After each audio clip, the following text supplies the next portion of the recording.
அமைச்சரவையில் இடம்பெற்றதால் தாவேக கூட்டணியில் விசிக வந்துவிட்டதாக கூற முடியாது என திருமாவளவன் பேசியிருந்த நிலையில் கூட்டணி குறித்து வார்த்தைகளில் விளையாட வேண்டாம் என அவருக்கு காங்கிரஸ் மாநில தலைவர் மாணிக்கம் தாக்கூர் விளக்கம் அளித்துள்ளார். அதனை பார்க்கலாம். நாங்க அமைச்சரவையில் சேர்ந்த உடனே இன்னொரு கூட்டணியில் சேர்ந்துட்டோன்னு அதுக்கு பொருள் இல்லை.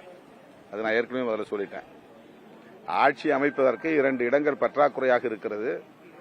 விசிக ஆதரவு வேண்டும் என்ற கடிதம் வெளிப்படையாக முதலமைச்சர் திரு விஜய் அவரிடமிருந்து அப்போது வந்தது.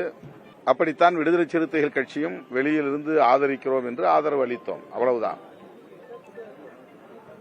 10 நாட்கள் கழித்துதான் அமைச்சரவையில் இடம்பெறுவது என்ற முடிவை நாங்கள் எடுத்தோம். அமைச்சரவையில் இடம்பெற்றாலும் கூட நாங்கள்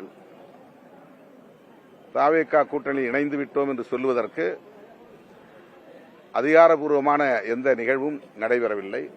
அமைச்சரவையில் வந்துட்டீங்கன்னாவே நீங்க ஒரு பார்ட் இல்ல, ஒரு அமைச்சரவையில் ஒரு ஆட்சிக்கு ஆதரவு தந்தீங்கன்னாவே நீங்க ஒரு பார்ட். அதனால குழப்பங்கள் தேவையில்லை. அரசியல் நிலை என்பது நீங்க சட்டமன்ற உறுப்பினர் ஒரு கட்சிக்கு ஒரு முதலமைச்சர் தலைமையில் இருக்கிற ஆட்சிக்கு ஆதரவு தெரிவித்து ஓட்டு போட்டாங்கன்னாவே அங்க நீங்க ஆதரவு நிலைக்கு வந்துட்டீங்க, தோழமை நிலைக்கு வந்து